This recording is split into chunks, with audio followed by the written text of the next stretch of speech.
O que fazer com os índios? Em 1755, o Marquês de Pombal, primeiro-ministro letrado, déspota esclarecido, elaborou o Diretório dos Índios, prevendo a emancipação dos aldeamentos religiosos, transformando-os em vilas, sob o governo de um diretor nomeado, porém, como toda vila, com Câmara Municipal, composta pelos próprios índios ou por portugueses outros, por eles admitidos nas vilas. O diretório foi implantado no Pará e Maranhão em 1757 e no restante do Brasil em 1758. Juntamente com a novidade, reiterou-se a proibição de escravização indígena e a recomendação de casamentos interétnicos, ou seja, estendeu-se ao indígena, civilizado ou não, a cidadania plena, ressalvada a figura do diretor.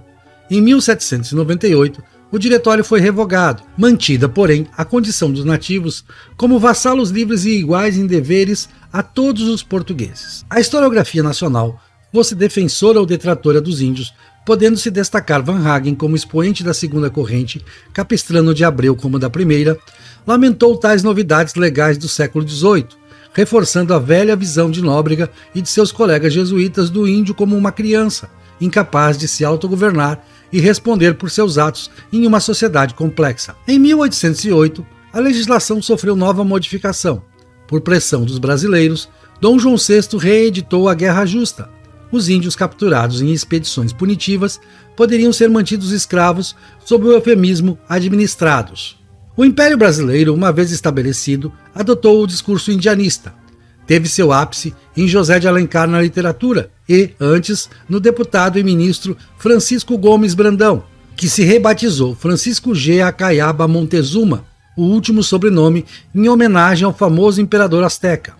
Até Dom Pedro I aderiu à moda indianista, exaltação do nativo como herói da novíssima nação, em busca de identidade diversa a que sempre teve, portuguesa. O primeiro imperador fazia-se chamar Guatimozin, outro imperador azteca. Era oportuna a identidade com os desenvolvidos e confortavelmente distantes aztecas. Criar um peri para o romance O Guarani, por sua vez, não exigiu grandes conhecimentos etnográficos de Alencar. Difícil era lidar com os índios de verdade remanescentes, e não aculturados ou miscigenados. Os mais dóceis estavam integrados, restando justamente os mais arredios, quase todos tapuias. Portugal, com suas deficiências, era tido e havido como país civilizado. O Brasil queria conservar tal imagem, mas como fazê-lo se aqui viviam índios na Idade da Pedra? Fazer de conta que eram astecas, à custa de apelidos, não colaria. Até se tentou, investindo-se nisso boas somas e muito estudo, achar vestígios de uma civilização ameríndia avançada, apresentável no interior do país. Se o México e o Peru as tinham, por que não haveria a América Portuguesa de ter? O jeito foi deixar as ideias pombalinas de integração e emancipação para trás e declarar os não civilizados como estrangeiros, não pertencentes à nacionalidade brasileira. Classificá-los abaixo dos escravos como não cidadãos era como dizer ao mundo, especialmente à Europa: somos europeus com alguma mistura de sangue e nenhuma contaminação cultural. Os índios são selvagens que encontramos aqui e trataremos de trazer a civilização. Os aldeamentos leigos e religiosos seriam retomados. Confinados, os nativos serviriam de museu antropológico vivo, atração inclusive turística, como se deu no Rio de Janeiro em mais de uma ocasião. O anúncio era mais ou menos este: venham ver uma exposição de botocudos de verdade, com seus tacapes devidamente cobertas as partes íntimas. Para muitos, o extermínio, principalmente dos índios de Corso, seria uma boa ideia. Retomar-se-ia a velha filosofia tupi: tapuia bom é tapuia morto. Mas isso passaria uma imagem de selvageria dos nacionais brancos em tempos de iluminismo. Em 1826, o Ministério do Império pretendeu organizar um plano geral de civilização dos índios. Como providência preliminar, oficiou seus presidentes de províncias e outras autoridades regionais, pedindo um diagnóstico. Qual era a realidade a ser encarada? Uma das respostas mais sinceras foi enviada pelo presidente da província da Paraíba, Alexandre Francisco de Seixas Machado. É um retrato acabado dos preconceitos da época. Alguns deles seguem em voga. Em geral não são de boa índole, porque são inconstantes, imutáveis de opinião, duvidosos, desconfiados, indolentes e inimigos do trabalho, ainda que não se lhes note ferocidade de gênio, antes maneiras e tibieza de ânimo, Contudo, se alguma perseverança se lhes descobre, é nos costumes rústicos e selvagens de seus antepassados, sendo todos inclinados à embriaguez, à ociosidade e a furto. O ofício do ministério também pedia sugestões quanto a políticas adequadas ao trato dos nativos.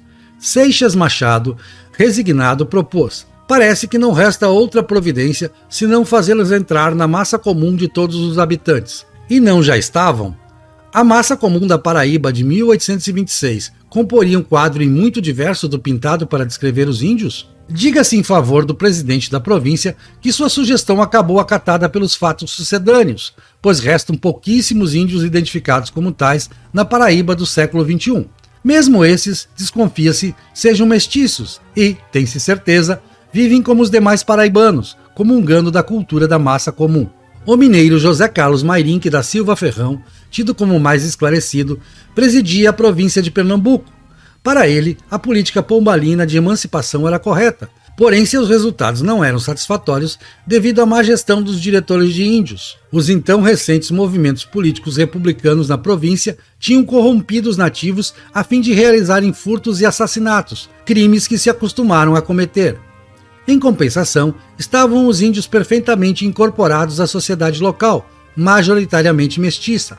Atendendo à segunda parte do ofício, Silva Ferrão sugeriu dar-lhes uma carta de total emancipação, dando-se providências policiais para que os mais novos sejam ocupados nos trabalhos e mistérios sociais, e aos que forem pais de família, marque-se-lhes suficientes porções das muitas e boas terras, que inutilmente possuem, para nelas trabalharem, revertendo para o Estado as que restarem para se venderem, e nelas levantarem engenhos de açúcar e estabelecerem-se fazendas de algodão ou de qualquer outro gênero de cultura. Cercada de tapuias por todos os lados, a Câmara de Barbacena, em Minas, reclamou dos maus modos dos Gés, comparando-os aos civilizados nativos da América Hispânica, o estado a que atualmente se acham reduzidos, comparado com o dos índios espanhóis, deve cobrir-nos de pejo. Estes são bons artistas, bons lavradores, destros em todo o gênero de trabalhos. Os nossos conservam-se na estupidez. Tudo na atualíssima linha. Temos um belo país, mas o povo... Por Minas Gerais, respondeu seu diretor de índios, o francês Guido Marlière, tido como protetor dos nativos, responsável por evitar o massacre dos botocudos do leste mineiro, a chamada Zona da Mata. Marlière alongou-se na resposta ao ministério. Começou por criticar os aldeamentos típicos e inapropriados ao Gés. Em vez de aldeamentos, o francês propunha sesmarias. O governo deve conceder para cada aldeia 4 sesmarias, metade consagrada à agricultura, metade reservada para tirar madeira de construção para os edifícios e o divertimento da caça para os índios. Além disso, o comando das reservas deveria ficar com líderes indígenas, não com brancos, por mais bem intencionados fossem os brancos. Com tintas fortes, Marlière denunciava o comportamento dos não-índios brasileiros e diretores de aldeamentos. Que piores inimigos tem o império do que os súditos dele, que matam ou mandam matar os índios pacíficos sem manifesta ou prévia provocação, que lhes usurpam a terra, que os excitam a rebelião e a desconfiança, espalhando entre eles insinuações de que os diretores os querem reunir para os matar? Que bons cidadãos são os que lhes dão camisas de bexiguentos e dos que morreram de sarampo para os exterminar? Que os convidam para comer e lhes dão tiros? Que esforçam as suas mulheres e filhas?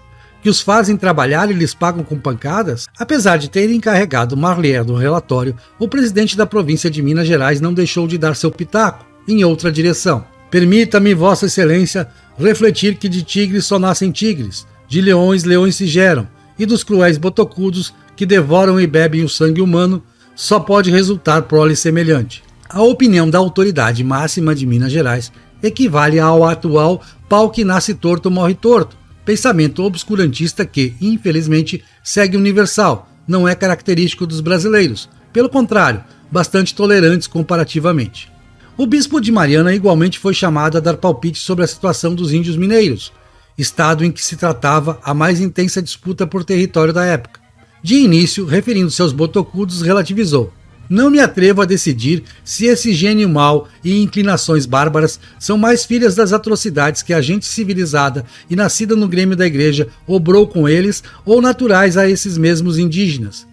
Saiu do muro ao concluir: sendo os índios homens racionais, e dotados com os mesmos atributos e potências que os mais homens, a sua bravura e ferocidade não podia ser tanta quanto nos declara a tradição, se não fosse instigada pelo esquecimento dos seus irmãos já civilizados, e com mais razão de se regular em sua conduta pelas leis humanas e divinas que inteiramente ignoram. O religioso repete as queixas de Nóbrega, para quem os índios aprendem os bons costumes com facilidade, mas os esquecem na mesma velocidade, se não mais rápido. Parece que os missionários católicos nunca se questionaram sobre a qualidade de seus métodos de ensino das leis humanas e divinas. Se não funcionavam, em última análise a culpa era do índio.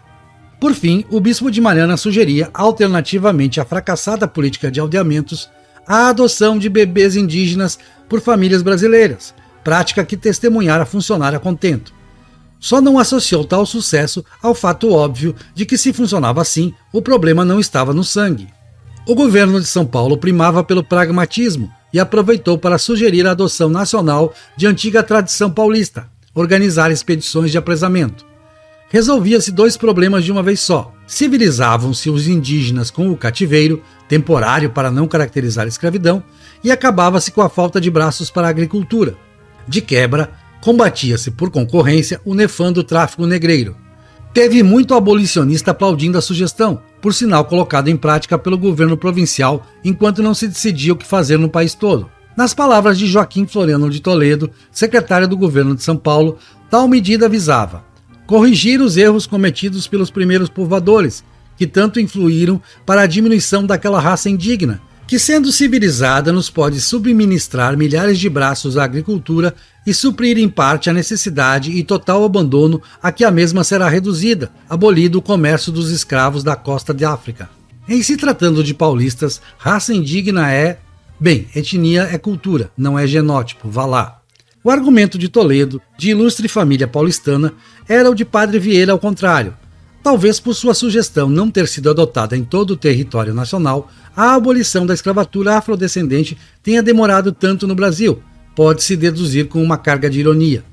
Muito ainda falariam autoridades e outros envolvidos na questão, até que fosse editado o regulamento acerca das missões de catequese e civilização dos índios, em 1845, retomada da velha política de considerar os índios como estrangeiros a ser civilizados. Na primeira Constituição Brasileira, de 1824, os indígenas não aculturados já eram considerados como não cidadãos. As demais constituições seguiriam distinguindo índios de cidadãos comuns, com o agravante, em 1988, de considerar como indígenas mesmo os aculturados, desde que se declarem como nativos ou descendentes desses. No século XX, com a criação do Serviço de Proteção ao Índio, SPI, sucedido pela Fundação Nacional do Índio, FUNAI, os missionários religiosos seriam substituídos por funcionários públicos, interessados em manter as reservas indígenas sucedâneas dos aldeamentos como museus antropológicos vivos para justificar seu trabalho.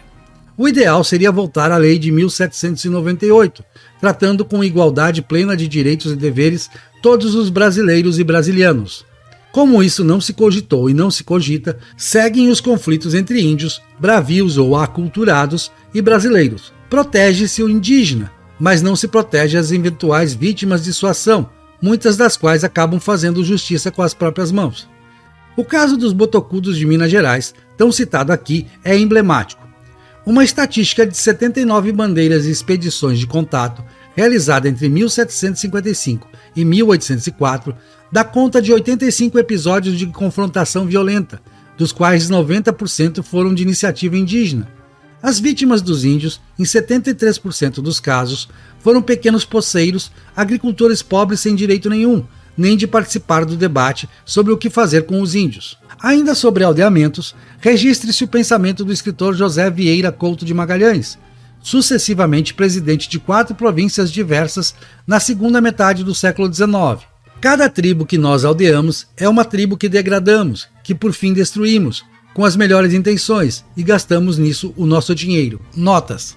Sobre o reforço de Pombal, a recomendação de promover casamentos interétnicos, há um relato delicioso na tese de Francismar Alex Lopes de Carvalho sobre as lealdades dos ameríndios do Vale do Rio Paraguai e em torno a lusos e espanhóis. Eis um resumo do relatado na tese. O comandante de tropa sediada em Mato Grosso, Ricardo Franco de Almeida Serra, chama os chefes guaicurus para lhes apresentar o projeto do Diretório dos Índios, promulgado pelo Marquês de Pombal. Pede que façam muitas roças produtivas e se casem com portugueses de ambos os sexos. Os chefes ouvem atentamente, conferenciam entre eles e dão a resposta. Estavam de acordo e muito satisfeitos com o plano, desde que lhes enviassem escravos negros para trabalhar nas lavouras, coisa que não fariam com as próprias mãos. Quanto aos casamentos, levariam de bom grado portuguesas como esposas, desde que não tivessem de respeitar o bárbaro costume, do ponto de vista dos guaicurus, de ter de mantê-las como cônjuges para o resto da vida. Nota 2. As cartas de autoridades sobre a situação dos indígenas foram extraídas da tese de livre docência intitulada Tupis, Tapuias e Historiadores, de autoria do historiador João Manuel Monteiro. Nota 3. Bexiguentos são portadores de varíola. A prática de presentear índios e poceiros indesejados com roupas contaminadas com o vírus remonta ao século XVI, e somente a vacinação em massa contra a varíola erradicá-la-ia. Nota 4. Vieira defendia a escravidão de africanos, explorada comercialmente pelos jesuítas em Luanda, como necessária para livrar os nativos brasileiros da escravidão.